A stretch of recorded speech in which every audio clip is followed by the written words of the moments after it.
விஜயும் காங்கிரஸ் கட்சியும் கூட்டணி அமைத்தால் டிஎம்கே காலி, ஒட்டு மொத்தமாக காலி. காங்கிரஸ் வேஸ்ட் ஆஃப் லக்கேஜ்னு சொல்றாங்களே அவங்க சொல்றாங்க. ஆனா காங்கிரஸினுடைய இன்னர் ஸ்ட்ரென்த் என்னங்கிறது எங்களை மாதிரி உங்களுக்கு தெரியும்.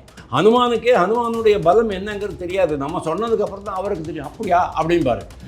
அது மாதிரி தான் நீங்க காங்கிரஸ் கட்சிக்கு பலம் இருக்கு சார், பரவலான ஓட்டு இருக்கு சார்.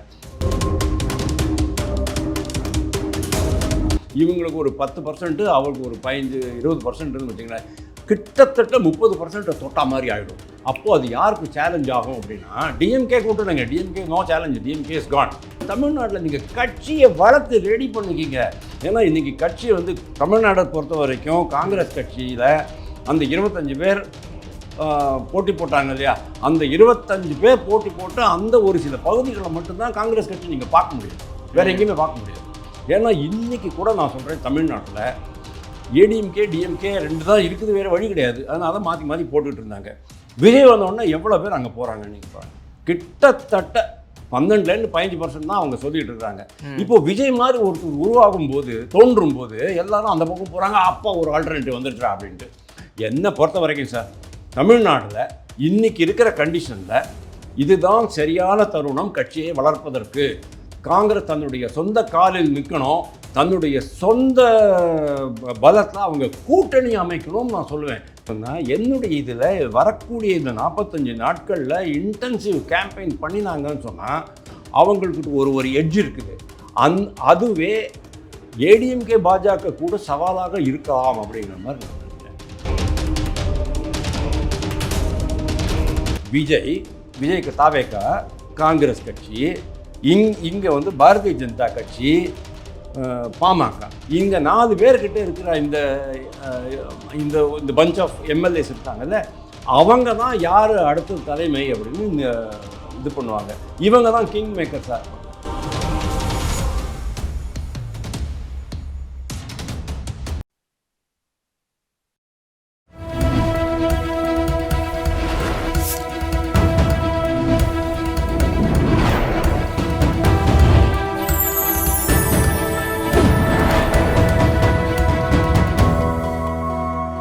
சேனல் 5 தமிழ் நேயர்களுக்கு வணக்கம். இந்த நேர்காணலில் நம்மோடு இணைந்திருப்பவர் அரசியல் விமர்சகர் திரு வாசுதேவன் அவர்கள். வாருங்கள், அவரோடு பேசுவோம். சார் வணக்கம். வணக்கம். திமுக கூட்டணி ரொம்ப பலமாக இருக்குது, காங்கிரஸ் இருக்கிற வரைக்கும் சொல்லிட்டு இருந்த தருவாயில் இப்போது நம்ம ஜோடங்கர் பேசும்போது கூட பார்த்துருப்பீங்க, அதாவது தாவேகாவுடன் போகிறதுக்கான வாய்ப்பு அதிகமாக இருக்குது. ஏன்னா ஜோடங்கர் பேசிகிட்டே இருக்காரு, அதாவது இவங்க அதோட மீறி தான் பேசுகிறாரா, ராகுல் காந்தியோட அனுமதி இல்லாமல் தான் பேச போகிறாரா அப்படின்னு விமர்சனங்கள் வர ஆரம்பிச்சிருச்சு. ஒருவேளை காங்கிரஸ் இங்கிருந்து நழுவி தாவேகா பக்கம் போகிறதுக்கு வாய்ப்பு இருக்குதா? ரொம்ப நிறைய வாய்ப்புகள் இருக்குது. நான் வந்து கிரீஷ் ஷோடங்கரை பற்றி நீங்கள் தப்பாக நினச்சிக்காதீங்க. அவர் வந்து ரொம்ப சாதாரண மனுஷன்தான், ரொம்ப நேர்மையாக ஹானஸ்ட்டாக வேலை பண்ணுற ஒரு ஆள். அதாவது காங்கிரஸ் கட்சிக்கு தமிழ்நாட்டில் ஓரளவுக்கு கால் ஊன்றணும் அப்படின்னு ரொம்ப ஆசைப்படுறாரு. அதுவே தான் இன்ஃபேக்ட் தொண்டர்கள்கிட்டேருந்து அவருக்கு வந்துச்சா, அதில் இவருடைய அடையாக தான் தொண்டர்கள் மேலே வச்சு தொண்டர்கள்கிட்ட பற்றிக்கிச்சா அப்படிங்கிறது எனக்கு தெரியல. ஆக மொத்தம் இது ஒரு நல்ல விஷயமாக நான் பார்க்குறேன். ஏன்னா அது காங்கிரஸ் கட்சி ஒரு தேசிய கட்சி சார். இன்றைக்கி லெவலில் தேசிய கட்சின்னு சொல்கிறதுக்கு கம்யூனிஸ்ட் கிடையாது சார். ஆனால் காங்கிரஸ் கட்சி ஒரே ஒரு கட்சி தான். அப்போல்லாம் தேசிய கட்சின்னு அவங்க வந்து கேட்டகரைஸ் பண்ணினாலும் கூட, ஏன்னா அவங்களுக்கு வந்து பஞ்சாபில் டெல்லியில் எம்எல்ஏஸ் இருக்கிறாங்க அப்படிங்கிறதுனால. மற்றபடி it is not pan India acceptance அப்படிங்கிறது ஆப்புக்கு கிடையாது. வேறு திரிணாமுல் காங்கிரஸும் அதே மாதிரி ட்ரை பண்ணாங்க, அவங்களால வளர முடியல. பாரதிய ஜனதா கட்சி காங்கிரஸ் கட்சி 2 தான் சார் ஆல் இண்டியா லெவலில் இருக்குது. கிட்டத்தட்ட ஒரு 8 மாநிலங்களில் பிஜேபி வர்சஸ் காங்கிரஸ் தான் போட்டி, பாக்கி எல்லாம் சில்லற தான். ரைட்டு. அப்படி இருக்கும்போது தமிழ்நாட்டில் 60 வருஷமாக 1967னா 2027 60 வருஷம், அடுத்த வருஷம் ஆகிடும். காங்கிரஸ் கட்சி இருக்கிற இடமே இல்லாமல் போயிடுச்சு. That is thanks to the foolish policies of erstwhile Congress high command. அப்போது அவங்க என்ன சொல்லிட்டு இருந்தாங்க, மாநிலத்தில் நீங்கள் அதான் எம்ஜிஆர் ஃபார்முலா தான், மாநிலத்தில் 2/3 நீங்கள் வச்சுக்கோங்க, பாராளுமன்றத்தில் 2/3 நாங்கள் வச்சுக்கிறோம் அப்படிங்கிற மாதிரி. அப்படி தான் வந்து கட்சி உருப்படாமல் போச்சு. ஆனால் இன்றைக்கி ராகுல் காந்தியினுடைய மைண்டில் என்ன ஆகிட்டுருக்கு அப்படின்னா, கட்சியை வளர்க்கணும், நம்ம வந்து கூட்டணி கட்சியினுடைய தயவில். ஏன்னா ஒரு மாநிலத்தில் நீங்கள் போனீங்கன்னா காங்கிரஸ் எங்கேயுமே வந்து பிரதான கூட்டணி தலைவர் கிடையாது. மகாராஷ்டிராவில் கூட கிடையாது சார். மகாராஷ்டிராவில் என்னாச்சுன்னு சொன்னால் மகா விகாஸ் அகாடி அப்படின்னு ஒன்று ஆரம்பித்தாங்க. அது வந்து உத்தவ் தாக்கரே வந்து சிவசேனா உத்தவ் தாக்கரே வந்து பாரதிய ஜனதா கட்சியிலே முதுகில் குத்தி அந்த பக்கம் போய் அவங்கள கன்வின்ஸ் பண்ணி இவர் முதல்வரானார். அப்போ கூட மகாராஷ்டிரா விகாஸ் அகாடிங்கிற அந்த கூட்டணிக்கு உத்தவ் தாக்கரே தலைவராக இருந்தார், ராகுல் காந்தியோ இல்லைன்னா வேறு யாரோ லோக்கல் லீடரோ தலைவராக இருக்கிறார். இவங்க வந்து 1-to-1 பாஜக கூட மோதுகிற இடங்கள்லாம் பரவாயில்ல, கேரளா மாதிரியோ இல்லை கர்நாடகா, தெலுங்கானா, மத்திய பிரதேசத்துக்கு அதெல்லாம் பரவாயில்ல, ராஜஸ்தான், ஹரியானா இதெல்லாம் பரவாயில்ல. ஆனால் இந்த மாதிரி யூபியில் அகிலேஷ் யாதவ் அங்கே லீடரு, அவங்களோட கூட்டணி அமைச்சாங்க. யூபிகே லடுக்கே அப்படின்ட்டு, அதாவது யூபியின் இளைஞர்கள் அப்படின்ட்டு 2 பேரையும் காமிச்சுக்கிட்டாங்க. அகிலேஷ் யாதவும் இவரும் வந்திருந்தார். அதே மாதிரி வெஸ்ட் பெங்காலில் என்னாச்சு, கொஞ்ச நாளைக்கு மம்தா பானர்ஜி தலைவராக இருந்தாங்க அவங்களுடைய கூட்டணியில். அதுக்கப்புறமா போன எலெக்ஷனில் வந்து காங்கிரஸ் கட்சி கூட்டணியில் தான் இவங்க இருந்தாங்க, சிபிஎம் இருந்தாங்க. ஆனால் 2 பேருமே ஈக்குவல் பார்ட்னர்ஸாக இருந்தாங்க. மற்றபடி உங்களுக்கு காங்கிரஸ் கட்சி இந்த மாதிரி மாநில கட்சிகள் ரொம்ப வலுவாக இருக்கிற மாநிலங்களில், தமிழ்நாடு மாதிரி மாநிலங்களில் காங்கிரஸ் கட்சி வந்து செகண்டாக தான் இருக்குது, ஆர் தேர்டாக தான் இருக்குது. எப்போ நீங்கள் வந்து முன்னால் கொண்டு வருவீங்க அப்படிங்கிற ஒரு கேள்வி வரும். இதுக்கு ஒரே வழி என்ன அப்படின்னு சொன்னால், என்ன மாதிரி இருக்கிறவங்கெல்லாம் என்ன சொல்கிறாங்க அப்படின்னா, நீங்கள் வந்து வாக்கு விகிதத்தை அதிகரிக்க வேண்டும். எப்படி அண்ணாமலை பண்ண முடியுதோ, அண்ணாமலை எப்படி பண்ண முடிஞ்சதோ அதே மாதிரி இங்கே நீங்கள் பண்ண முடியாதா அப்படின்னு நாங்கள் கேட்குறோம். அப்போது நீங்கள் ஒரு ஒற்றை இலக்கத்துலேருந்து நீங்கள் ரெட்டை இலக்கத்துக்கு கொண்டு வந்துட்டீங்க சொன்னால், பாரதிய ஜனதா கட்சி 15 வருஷமாக 15%லேயே உட்காந்துருந்தது கேரளாவில். இப்போ பார்த்தீங்களா அது எப்படி டேர்ன் ஆகுதுன்னுட்டு. நாளைக்கு ஏதாவது ஒரு விஷயம் வரும், வக்பு போர்டு விஷயம் வரும், இல்லைன்னா தங்க கடத்தல் விஷயம் வரும், சபரிமலை பிரச்சனை வரும், உடனே அங்கே வந்து உங்களுக்கு அது கை கொடுக்கும். அந்த மாதிரி தமிழ்நாட்டில் நீங்கள் கட்சியை வளர்த்து ரெடி பண்ணிக்கிங்க. ஏன்னா இன்றைக்கி கட்சி வந்து தமிழ்நாட்டை பொறுத்த வரைக்கும் காங்கிரஸ் கட்சியில் அந்த 25 பேர் போட்டி போட்டாங்க இல்லையா, அந்த 25 பேர் போட்டி போட்டு அந்த ஒரு சில பகுதிகளை மட்டும்தான் காங்கிரஸ் கட்சி நீங்கள் பார்க்க முடியும், வேறு எங்கேயுமே பார்க்க முடியாது. அப்போ நீங்கள் எப்போ வளர்க்க போகிறீங்கன்னு கேள்வி. வளர்க்க போகிறீங்க அப்படின்றது விஜயோடு போனால் வளர்ந்துடலாமா அப்படின்னு ஒரு விஜயோட போகும்போது என்ன ஆகும்னா, இல்லை எல்லாருமே ஓடுற குதிரையை விட்டுட்டு மண் குதிரைக்கு போறீங்கன்னு விமர்சனம் பண்ணுறாங்களே. ரொம்ப நக்கலாக கேட்குறீங்க. இல்லை விமர்சனத்தை சொல்கிறேன். இல்லை நீங்கள் ரொம்ப சூப்பராக நக்கலாக கேட்குறீங்க. உண்மையிலேயே விஜய் கூட போனாலாம் வளராது. விஜயம் வளரணும்னு ஆசைப்படுவார். விஜயும் மேஜர் பார்ட்னராக இருப்பார், நீங்கள் ஜூனியர் பார்ட்னர் தான். ஆனால் அட்லீஸ்ட் ஒரு 70, 80, 90 இடங்களில் நிற்கும் போது என்ன ஆகும், உங்களுடைய வாக்கு விகிதம் டெஃபினெட்லி 10-15% ஆகிடும். ஏன்னா இன்றைக்கி கூட நான் சொல்கிறேன், தமிழ்நாட்டில் ஏடிஎம்கே டிஎம்கே 2 தான் இருக்குது, வேறு வழி கிடையாது. அதனால தான் மாற்றி போட்டுக்கிட்டு இருந்தாங்க. விஜய் வந்தோடனே எவ்வளோ பேர் அங்கே போகிறாங்க நீங்கள் பாருங்கள். கிட்டத்தட்ட 12-15% தான் அவங்க சொல்லிகிட்டு இருக்கிறாங்க. இப்போ விஜய் மாதிரி ஒருத்தர் உருவாகும் போது, தோன்றும் போது எல்லாரும் அந்த பக்கம் போகிறாங்க. அப்பா ஒரு ஆல்டர்னேட்டிவ் வந்துடுச்சா அப்படின்ட்டு. இப்போ காங்கிரஸ் 138 வருஷம் ஓல்டு கட்சி, நீங்கள் உங்களுடைய காலை எந்திரிச்சு நின்னீங்கன்னு சொன்னா உங்களை அப்ரிஷியேட் பண்ண மாட்டாங்களா? உங்கள் பின்னால் வரமாட்டாங்களா? ஒரு ஒரு ஒரு இளைய தலைமுறை செல்வப்பிரணைகள்லாம் விட்டுருங்க. அவர் வந்து டிஎம்கேனுடைய ஒரு அடிமையாக மாறிட்டார். கட்சி கம்ப்ளீட்டாக டிஎம்கேக்கு சரண்டர் பண்ணி வச்சுட்டாரு. ஆனால் ஒரு நல்ல இளைய தலைவரை போட்டுட்டு நீங்கள் கட்சியை வளர்க்க முடியாதுன்னு நீங்கள் நினைக்கிறீங்க. கண்டிப்பாக வளர்க்க முடியும். என்னை பொறுத்த வரைக்கும் சார், தமிழ்நாட்டில் இன்றைக்கி இருக்கிற கண்டிஷனில் இதுதான் சரியான தருணம் கட்சியை வளர்ப்பதற்கு. காங்கிரஸ் தன்னுடைய சொந்த காலில் நிற்கணும், தன்னுடைய சொந்த பலத்தில் அவங்க கூட்டணி அமைக்கணும்னு நான் சொல்லுவேன். விஜய் கூட விட்டுருங்க, நீங்கள் அவங்களே கூட்டணி அமைக்கட்டுவேன். அவங்க வந்து கம்யூனிஸ்டுகளை கூப்பிட்டுக்கட்டும், விடுதலை சிறுத்தைகளை கூப்பிட்டுக்கட்டும், கொங்கு ஈஸ்வரனை கூப்பிட்டுக்கட்டும், வேல்முருகனை கூப்பிட்டுக்கட்டும், மனிதநேய மக்கள் கட்சி அதெல்லாமே இருக்கே, ஒரு 7-8 சில்லற அதை எல்லாத்தையும் கூப்பிட்டுக்கட்டும். Why not do it? அப்போ என்ன ஆகும், இங்கே பாஜகவும் வளர்ந்துருக்கு, இங்கே இதுவும் காங்கிரஸும் வளர்ந்துருக்குங்கும் போது ஓவர் பீரியட் ஆஃப் டைம் மாநில கட்சிகள் கீழே போயிடும். இது பண்ணுறதுக்கு இதை பண்ணுற பொறுப்பு காங்கிரஸ் கட்சிக்கு இருக்குது, இந்த பொறுப்பு பாஜக இருக்குது. ஓவர் பீரியட் ஆஃப் டைம் அதான் ஆகும். அது எனக்கு தெரியும். எப்படி வந்து மகாராஷ்டிராவில் பாஜக வந்து செகண்ட் ஃபிடல் தான், சிவசேனா தான் பெருசு. ஆனால் பாலாசாஹேப் டாக்கரேவுடைய மறைவுக்கு பிறகு அந்த இடத்துல ஒரு கேப் வந்துச்சு பார்த்தீங்களா? அந்த இடத்துல தான் ஃபட்னாவிஸ், நிதின் கட்கரி 2 பேரும் இறங்கி அடித்தாங்க, கட்சி வளர்ந்துச்சு. அவங்க பெரிய பார்ட்னராக போயிட்டாங்க. அந்த வைத்தறிச்சல் தான் உத்தவ் டாக்கரே. ஆனால் தான் அவர் வந்து முதல்ல குத்திட்டு நான் அங்கே போகிறேன் சீஃப் மினிஸ்டர் ஆகிறேன் அப்படின்ட்டு அவர் சொன்னார். இதெல்லாமே பெரிய பெரிய பெரிய பொலிட்டிக்கல் பிளண்டர்ஸ் தான் நம்ம பார்க்குறோம். ஆனால் இன்றைக்கி தமிழ்நாட்டில் இருக்கிற கண்டிஷனில் எக்ஸ்பெரிமெண்டல் டைம் ஃபார் காங்கிரஸ் வந்துட்டுருக்குன்னு நான் நினைக்கிறேன். எப்படியும் நீங்கள் வந்து டிஎம்கே கூட போனால் அந்த ஆன்டி இன்கம்பன்சி உங்கள் மேலேயும் ரப் ஆகிடும், தோற்று போக போகிறீங்க. ஏன்னா இந்த லாஸ்ட் டைம் மாதிரி 18 இடங்களில் நீங்கள் ஜெயிக்க முடியாது.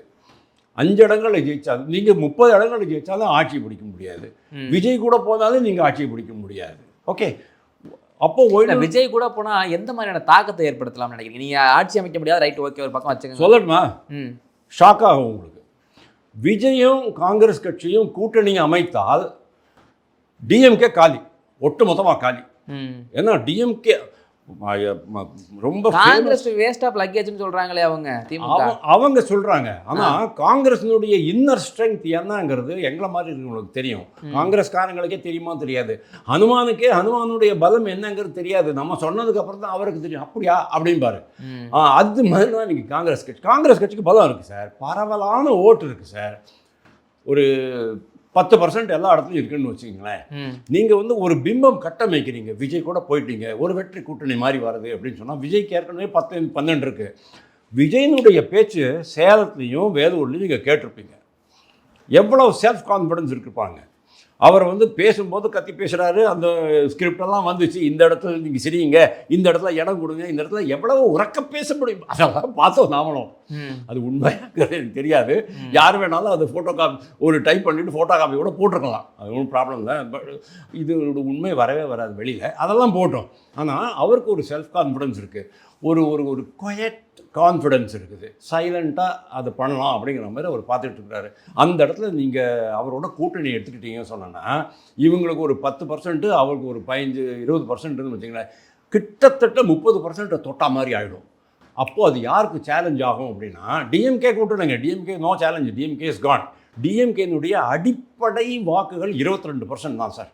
1991 2011 எவ்வளவு மோசமாக அவங்க தோத்தாங்களோ அப்போ கூட அவங்களுக்கு 22%. அது எங்கேயும் போகாது. உதயசூரியனுக்கான ஓட்டுகள் தான் அதுலாம். அதே மாதிரி இவங்க ஏடிஎம்கேக்கு 22% 23% இருக்குது. அதுக்கு மேலே கிடையாது. ஆனால் இவங்க 2 பேரும் கூட்டணி சேர்ந்துட்டாங்கன்னு சொன்னால் என்னுடைய இதில் வரக்கூடிய இந்த 45 நாட்களில் இன்டென்சிவ் கேம்பெயின் பண்ணினாங்கன்னு சொன்னால் அவங்களுக்கு ஒரு எட்ஜ் இருக்குது. அதுவே ஏடிஎம்கே பாஜக கூட சவாலாக இருக்கலாம் அப்படிங்கிற மாதிரி நான் நினைக்கிறேன். அதாவது காங்கிரஸ் விஜய் கூட சேர்றது பாஜக ஏடிஎம்கே கூட்டணிக்கு சவாலாக இருக்கும். அப்போது என்ன ஆகும் அப்படின்னா யாருக்குமே இவங்க 2 பேருக்குமே மெஜாரிட்டி கிடைக்காம போயிடும். அப்புறமா என்ன ஆகும் அப்படின்னா விஜய்க்கு தாவேகா, காங்கிரஸ் கட்சி, இங்கே வந்து பாரதிய ஜனதா கட்சி, பாமக, இங்கே 4 பேர்கிட்ட இருக்கிற இந்த இந்த பஞ்ச் ஆஃப் எம்எல்ஏஸ் இருக்காங்கல்ல, அவங்க தான் யார் அடுத்த தலைமை அப்படின்னு இது பண்ணுவாங்க. இவங்க தான் கிங் மேக்கர்ஸாக இருப்பாங்க. பாஜக பாமக இந்த கூட்டணியில் அந்த கூட்டணியில் அவங்க 2 பேருமே இது கிடையாது. அதாவது அறுதி பெரும்பான்மை கிடைக்காது. ஆனால் அவங்க டிசைட் பண்ண முடியும் பாஜக கூட சேரணுமா, ஏடிஎம்கே முதல்வராக்கணுமா அல்லது டிஎம்கே பக்கமாக, அப்போ அவங்க டிசைட் பண்ணுவாங்க. இதை விட ஒரு அருமையான ஒரு ஆப்பர்ச்சுனிட்டி கிடையாது அப்படின்னு நான் நினைக்கிறேன். சரி சார், இது ஒரு பக்கம் கூட்டணிகள்லாம் ஒரு பக்கம் இருக்கும்போது தாவேக தரப்புலேருந்து ஒரு வழக்கு தொடர்ந்துருந்தாங்க. தமிழக அரசு வழிகாட்டு நெறிமுறைகளை வந்து ரத்து செய்யணும் அப்படின்னு சொல்லிட்டு கொடுத்துருந்தாங்க. இல்லை, நீங்கள் சொல்கிறது வந்து இதுக்கு டாபிக் சேஞ்ச் பண்ணிட்டீங்க. அதாவது நீங்கள் என்ன கேட்குறீங்க, இந்த வழிகாட்டு முறை அப்படின்ற எஸ்ஓபி, அதாவது இந்த கரூர் சம்பவம் முடிஞ்ச பிறகு எஸ்ஓபி கேட்டாங்க. இவங்க வந்து கொடுத்துட்டாங்க. செப்டம்பர் 26 எப்போ கொடுத்தாங்க. ஆனால் இன்னைக்கு வரைக்கும் அது என்ன அப்படிங்கிறது யாருக்கும் தெரியாது. ஆனால் அதை வச்சுக்கிட்டு இவங்க எவ்வளோ அக்கப்போர் பண்ணுறாங்க டிஎம்கேல. பாக்கி கட்சிகளுக்கெல்லாம் நீங்கள் வந்து கட்டுக்கடங்காத கூட்டம் 5 லட்சம் 10 லட்சம் கூட்டம் முடியுது. ஆனால் எங்களுக்கு மட்டும் ஏங்க 4998 பேர் தானா? என்னையா இது? எங்கேயா சமூக நீதி உங்கள் ஆட்சியில்? தப்பு இல்லையா? அதுக்கு தான் வந்து பாருங்கள், தாவேக்கா பண்ணுறது கரெக்டு தான். தாவேக்கா வந்து உயர்நீதிமன்றத்துக்கு போகிறாங்க. ஐயா தயவு செஞ்சு நீங்கள் அந்த எஸ்ஓபியெல்லாம் பக்கத்தில் தள்ளி வைங்க, அதை காமிச்சு எங்களுக்கு வந்து பிரச்சாரத்துக்கு இடம் கொடுக்க மாட்டேன்றாங்க அப்படின்றாங்க. அதெல்லாம் போட்டும் சார். ஜட்ஜ் என்ன சொல்கிறார் தெரியுமா? அதுதான் எனக்கு கடுப்பு. அதாவது ஒரு ஜட்ஜ் என்ன சொல்கிறாரு, அவருடைய ஜட்ஜ்மெண்ட் கிடையாது, அவருடைய ஒரு ஆஃப் த கஃப் ரிமார்க் அப்படிம்பாங்க இல்லையா, அதாவது போகிற போக்கில் பேசிட்டு போகிறது. வருமான வரி சலுகை பெறுவதற்காக அவன் கட்சி ஆரம்பிக்கிறான். உங்கள்கிட்ட கேட்டேன் நான், உங்கள்கிட்ட கேட்டேன் நான், என்னத்துக்கு தேவையில்லாமல் பேசுகிறீங்க? பாரம்பரிய கட்சிகள், ஏற்கனவே ஆண்ட கட்சிகள், அவங்களுக்கு வந்து ஒரு முன்னுரிமை கொடுப்பதில் என்ன தவறு அப்படிங்கிறாரு. அப்போ நீங்கள் வந்து அவங்க டிஎம்கே மட்டும்தான் இங்கே அரசியல் பண்ணணுமா? நான் அரசியல் பண்ண முடியாதா? விஜய் கேட்குறதுல என்ன சார் தப்பு இருக்குது? விஜய் கட்சி கேட்குறதுல என்ன தப்பு இருக்குது? நியாயங்கிறது அந்த கண்ணோட்டத்தை நீங்கள் பார்க்கக்கூடாது சார். இது ரொம்ப ரொம்ப தப்பான ஒரு சமாச்சாரம். அப்படின்னா நான் கேட்குறேன், இந்த வழக்கை நீங்கள் நியாயமான முறையில், பாரபட்சமற்ற முறையில் தீர்ப்பு வழங்க மாட்டீர்கள், வழக்கை விசாரிக்க மாட்டீர்கள், தீர்ப்பு வழங்க மாட்டீர்கள். ஏன்னா உங்கள் மைண்டில் ஆல்ரெடி ப்ரீலோடட் ஸ்டேட்மெண்ட் இருக்குது, ப்ரெஜுடிஸ் அப்படிங்கிறது ஒன்று இருக்குது. அப்படி இருக்கும்போது உங்ககிட்ட எனக்கு நியாயம் கிடைக்கும்னுட்டு நான் நம்பலை அப்படின்ட்டு விஜய் கட்சி இப்போ சொல்ல போகுது. இப்போ அவங்க என்ன பண்ணுவாங்க? அடுத்த கட்டத்துக்கு போவாங்க, 2 ஜட்ஜ் போடுவேன் அப்படிம்பாங்க. இல்லைன்னா நீங்கள் இது வாபஸ் வாங்கிங்க. இந்த மாதிரி இதெல்லாம் வெரி டேஞ்சரஸ் ஸ்டேட்மெண்ட் சார். நம்ம ஒய்வி சந்திரசூட் என்ன கேட்டார், what is your governor doing அப்படின்னாரு. ஏன்ப்பா, கவர்னர் ஒரு கான்ஸ்டிடியூஷனல் போஸ்ட்டு, நீங்கள் எப்படி சார் அவரை வந்து what is your governor doing கேட்க முடியும்? தப்பான சமாச்சாரம். நூபுர் சர்மாவுக்கும் அப்படி தான் பண்ணாங்க அவங்க. ஆக்சிஜன் மேட்டர்லையும் அப்படி தான் பண்ணாங்க. ஆக்சிஜன் நாட்டு மக்கள் 140 கோடி பேருக்கும் ஆக்சிஜன் 6 நாளில் சப்ளை பண்ணணும், இல்லைன்னா நாங்கள் சப்ளை பண்ணுறோம் அப்படின்னாங்க சுப்ரீம் கோர்ட்டில். நான் என்ன சொல்கிறேன், அப்போ கூட நான் அதான் சொன்னேன், நீங்கள் பண்ணிக்கிங்கன்னு சொல்லிட்டு ஒரு அஃபிடவிட் போட்டாச்சு சென்ட்ரல் கவர்மெண்ட்டு. என்ன பண்ணுவீங்க? உங்களால் சென்ட்ரல் கவர்மெண்ட் பண்ணுறதெல்லாம் பண்ண முடியுமா? இதெல்லாம் வந்து ஜுடிஷியல் ஓவர் ரீச், அராஜகம், அட்டூழியம். இதெல்லாம் வந்து கண்டிக்கப்பட வேண்டிய ஒரு சமாச்சாரம். ஏன்னா எந்த ஒரு குடிமகனுக்கும் அரசியல் கட்சி ஆரம்பிக்கிறதுக்கு அதிகாரம் இருக்குது. This is democratic tradition, democratic setup. இந்த டெமோக்ராட்டிக் செட்டப்பையே நீங்கள் வந்து பிரதமர் மோடி ஜனநாயக கட்டமைப்பை குலைக்கிறார் அப்படின்லாம் குய்யோ முறையோ கத்துறாங்கல்ல. ஒன்றாவது அவர் ஒரு சீர்குலைச்சிருக்கிறார் ஏதாவது ஒரு கட்டமைப்பை நீங்கள் சொல்லுங்கள், ஒன்றுமே கிடையாது. ஆனால் இன்றைக்கி நீதித்துறை அப்படி கேட்கும்போது என்ன ஆகுது அப்படின்னா, ஜனநாயக கட்டமைப்பை சீர்குலைக்கிற மாதிரியான ஒரு கமெண்ட் இது அப்படின்னு நான் பார்க்குறேன். இது வந்து வன்மையாக கண்டிக்கத்தக்கது. இதை வந்து கோர்ட்டு அதுலேருந்து நீக்கணும். ஏன்னா இதை வந்து பப்ளிக் லெவலில் பேசப்படக்கூடாதுங்கிறது என்னுடைய அபிப்பிராயம். தேங்க்யூ. எங்களுடைய பல்வேறு கேள்விகளுக்கும் நேரத்தை ஒதுக்கி பயன்படுத்தி மிக்க நன்றி சார். தொடர்ந்து பேசுவோம்.